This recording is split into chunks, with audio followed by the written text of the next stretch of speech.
Bonsoir et bienvenue à tous, ravi de vous retrouver pour cette nouvelle édition.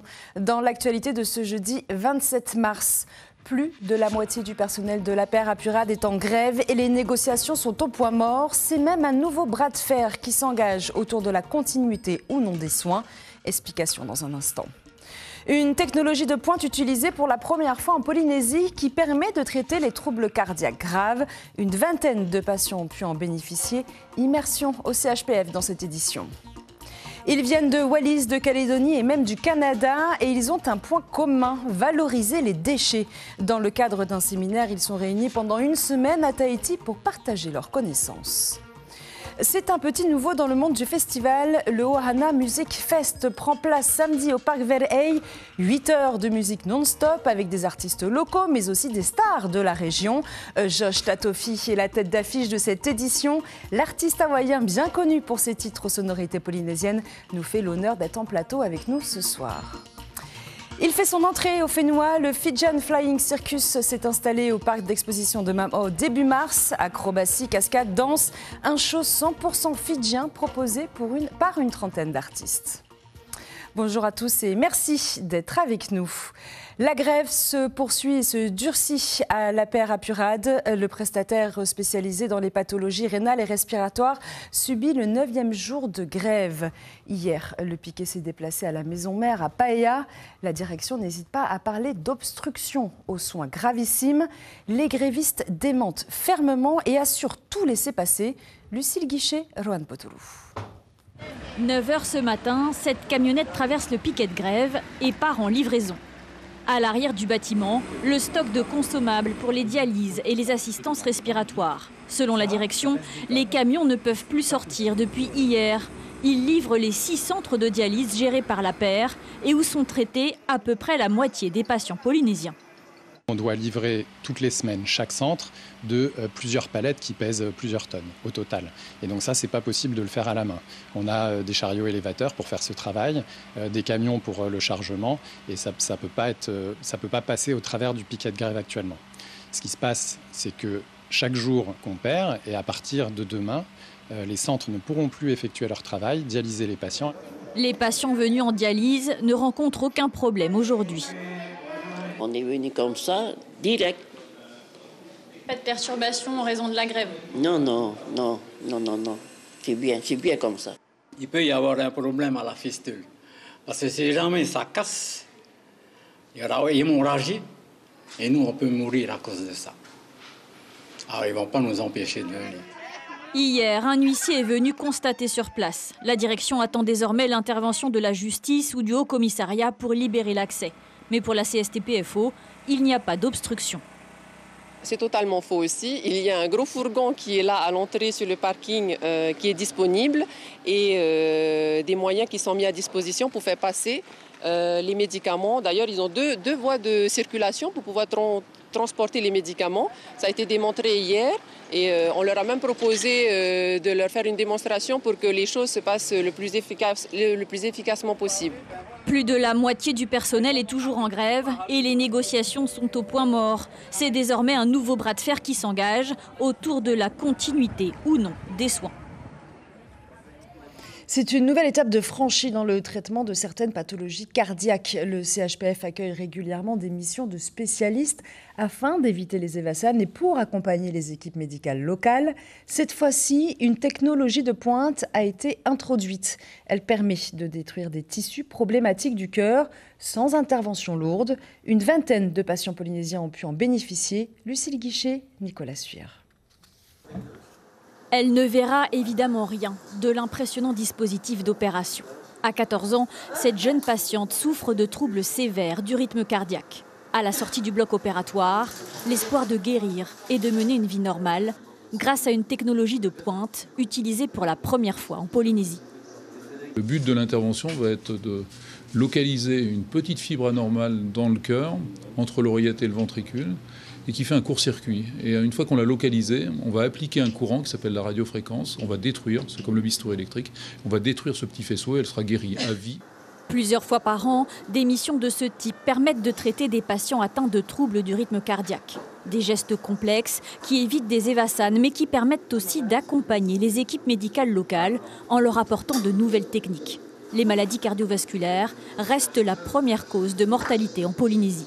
Il y a beaucoup de patients traités parce qu'on a beaucoup de facteurs de risque, comme dans tous les pays développés.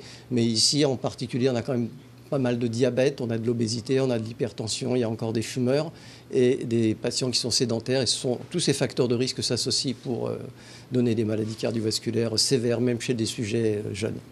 Pour accéder au cœur, les médecins passent par la veine fémorale située dans la cuisse et remontent via des cathéters. Un geste précis rendu possible grâce au travail d'équipe. Antoine, on va stimuler le ventricule qui est en position oreillette. Notre rôle, c'est de rendre confortable la chirurgie à la fois pour le patient et pour le cardiologue. Donc que le patient ne sente pas la douleur, ne se souvienne pas et surtout que le chirurgien ou le cardiologue puisse faire l'opération sans difficulté et le plus rapidement possible. L'opération a duré 1 heure et la jeune patiente est ressortie totalement guérie du bloc opératoire. Comme elle, une vingtaine de malades polynésiens ont ainsi pu bénéficier de cette technologie à impulsion électrique pour soigner leur cœur. Grave accident de la route cet après-midi sur l'avenue Prince-Inouye à Papeete. Une voiture a percuté un 2-roues au niveau du magasin Easy Market. Les 2 passagers du scooter, un homme et une femme, sont grièvement blessés et ont plusieurs fractures. 2 voitures médicalisées ont été nécessaires pour les évacuer vers le CHPF. Selon les secours, la vitesse serait en cause.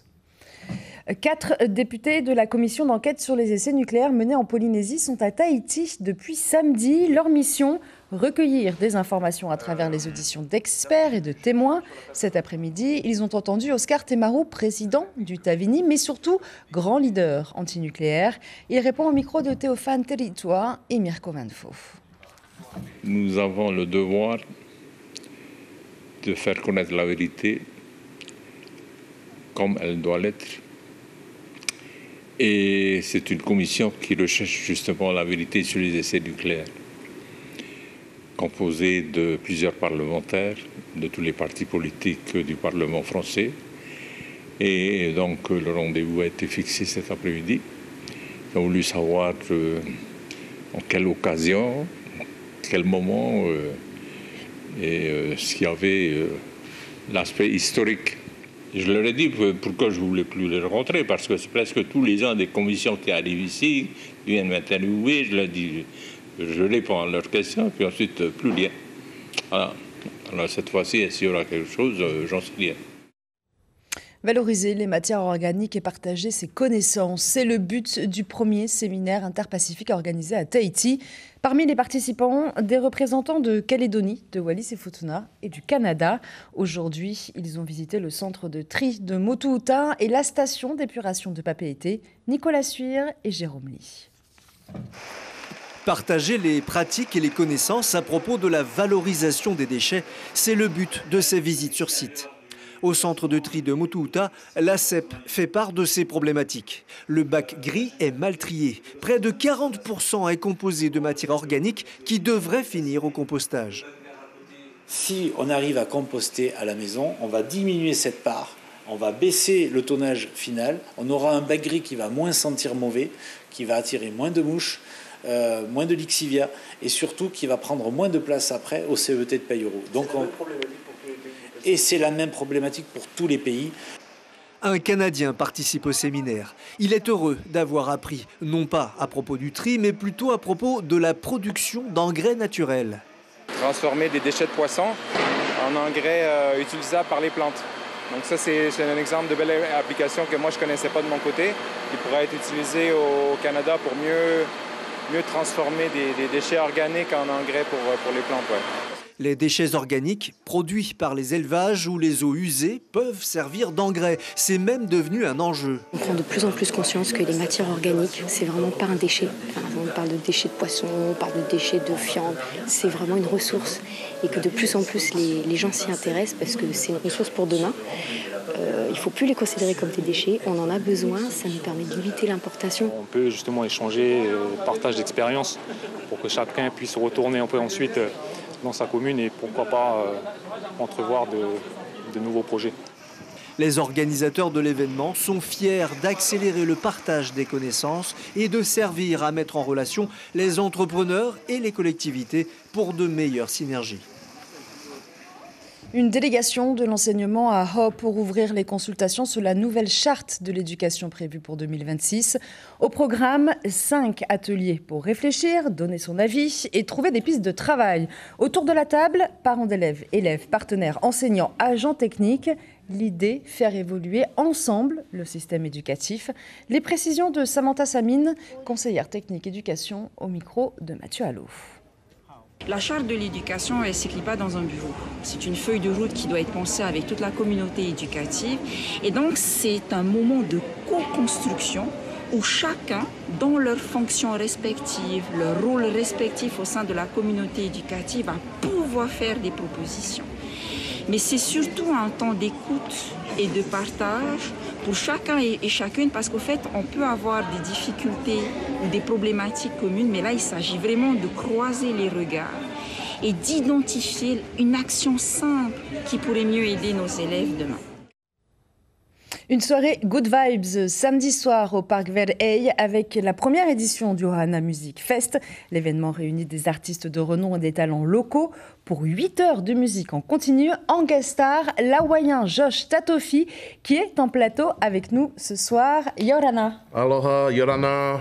Merci beaucoup d'être avec nous. Alors, votre musique est un savoureux mélange de voix et de mélodies hawaïennes et contemporaines.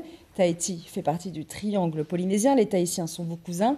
Qu'est-ce que cela représente pour vous de jouer ici pour la première fois? I'm so excited to be here in Tahiti. It's my first time C'est ma première fois ici à Tahiti. It's so good to see so much et ça fait vraiment plaisir de voir toutes ces personnes si magnifiques qui m'ont accueilli tellement bien.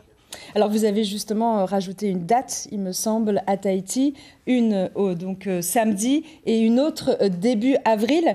Victime de votre succès déjà, avant même de commencer? Je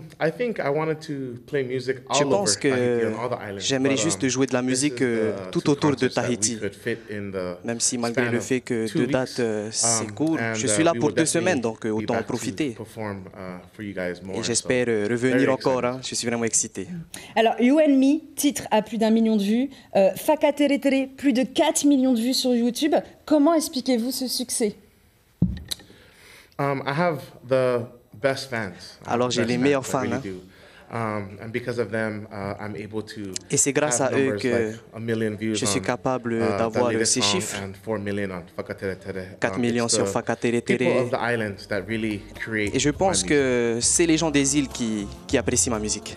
Alors justement, c'est important de pouvoir diffuser votre musique comme ça autour du monde, dans la région du Pacifique certes, mais aussi ailleurs. C'est vraiment très important de partager la musique.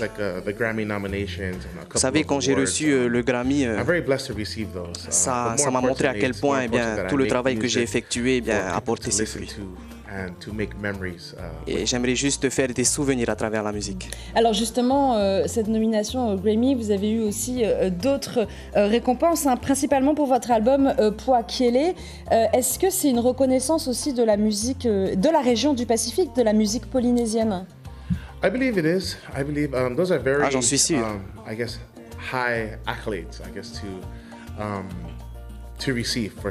Et je pense que chaque personne a participé bien sûr à ce succès.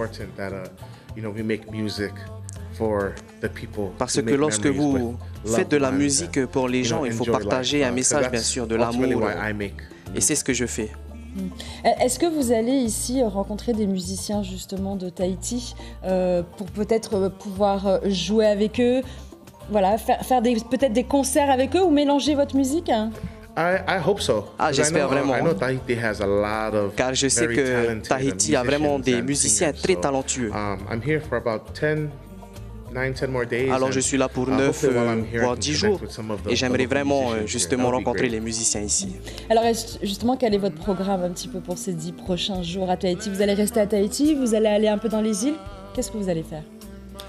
I believe next week we have the show in Donc la semaine prochaine, on a notre show à Moorea. 3 or 4 more days, and then we'll Et donc on va rester là-bas pour 3 à 4 jours. Because it's my first time, I just definitely want Et donc puisque c'est ma première fois, j'aimerais vraiment apprécier les gens, l'environnement ici. So, we're going to do as much as we can. Donc on va essayer de faire le plus possible et juste s'amuser ici. Après Tahiti, vous allez aux États-Unis, Los Angeles, San Diego et ensuite le Japon. Vous avez un programme assez chargé ces prochains mois. I love it. J'adore. I'm very blessed to do. Et je suis vraiment béni par la musique. Et c'est grâce à la musique que j'ai eu l'occasion, la chance de venir ici à Tahiti, que je pourrais aller à Los Angeles, au Japon. Et surtout, je remercie encore mes fans. Sans mes fans, eh bien, impossible de faire tous ces voyages. Et je suis vraiment béni et excité d'aller visiter et de jouer dans toutes ces villes. Merci beaucoup d'avoir été avec nous. Vous restez avec nous, on vous retrouve à la fin de cette édition. Thank you. Et après le cirque des Samoa, place au cirque des Fidji. Créé en 2007, le Fijian Flying Circus réalise des tournées dans plus de 36 pays. Et pour la première fois, il pose son chapiteau au Fénois. Acrobatie, cascade, numéro de force et d'agilité. Un spectacle 100% fidjien proposé cette semaine aux scolaires pour le plus grand bonheur des jeunes élèves, Heyari Tayata et Mirko Van Foof.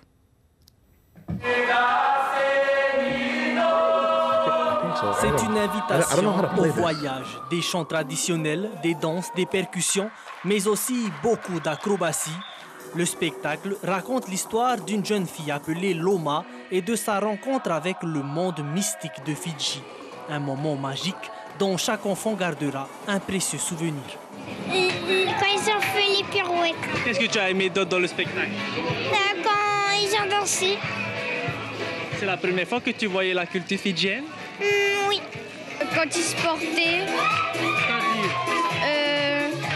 il y avait deux personnes, après il y en a une qui allait sur les deux. Quand ils étaient en haut, ils ont dansé en haut.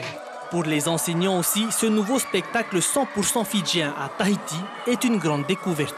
Ils ont eu l'occasion aussi d'aller voir le cirque Samoa, donc on s'est dit pourquoi pas changer cette année. Alors, verdict? Verdict, agréablement surprise et on recommande aux autres écoles. Les artistes sont déjà montés sur les scènes de plus de 36 pays avant d'arriver à Tahiti. Ils sont diplômés du Conservatoire de danse de Fidji et partagent à travers leur spectacle leur philosophie de vie. Au sein de la compagnie VO, nous avons une philosophie, c'est de créer des moments magiques. Donc à chaque fois que nous partageons des expériences avec d'autres personnes, que ce soit sur scène, en dehors, ou même juste pour acheter un hot dog, il faut que ça soit magique. C'est notre but dans la vie. Venez voir le spectacle, venez découvrir notre histoire et nos légendes. Vous allez aussi sentir le mana et l'énergie de Fidji. C'est un peu comme à Tahiti, donc allez, venez voir. Les spectacles sont désormais ouverts aux scolaires dans la matinée du mardi au vendredi et tous les soirs, sauf le lundi, pour le grand public. Billets en vente sur place à Mamao ou sur le site monspectacle.pf. C'est la fin de cette édition. L'information principale de ce jeudi 27 mars. La grève se poursuit et se durcit à la paire à Purade. Le prestataire de santé est à son 9e jour de grève. Alors que le piquet s'est déplacé à la maison mère à Paella, la direction parle d'obstruction aux soins gravissimes. Les grévistes démentent fermement et assurent tout laisser passer. Le programme de votre soirée sur la première, un nouvel épisode de la série The Cleaning Lady, suivi du film Le Monde est à toi avec Vincent Cassel et Isabelle Adjani. Et à la une de votre quotidien demain, le site de Maramanui en situation précaire à Hitia. On se quitte ce soir en musique avec ce morceau joué par la star hawaïenne John Statofi. Très belle soirée à tous et à demain.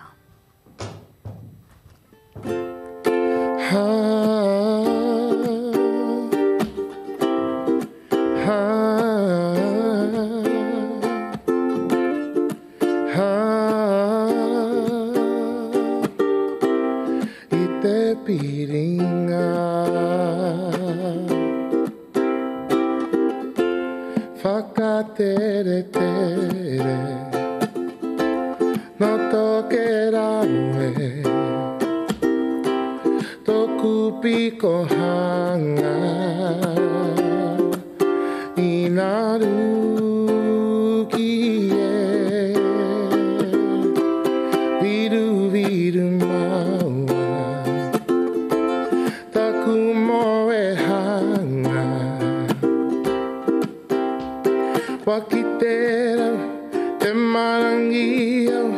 Hitaku ka hayai die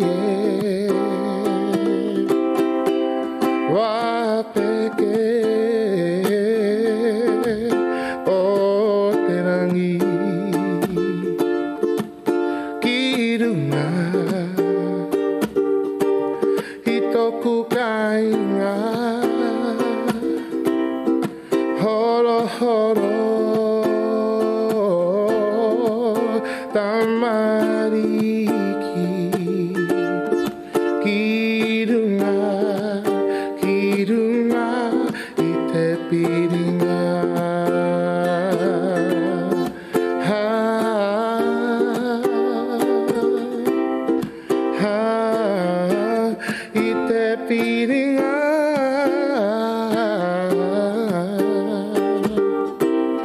ite piringa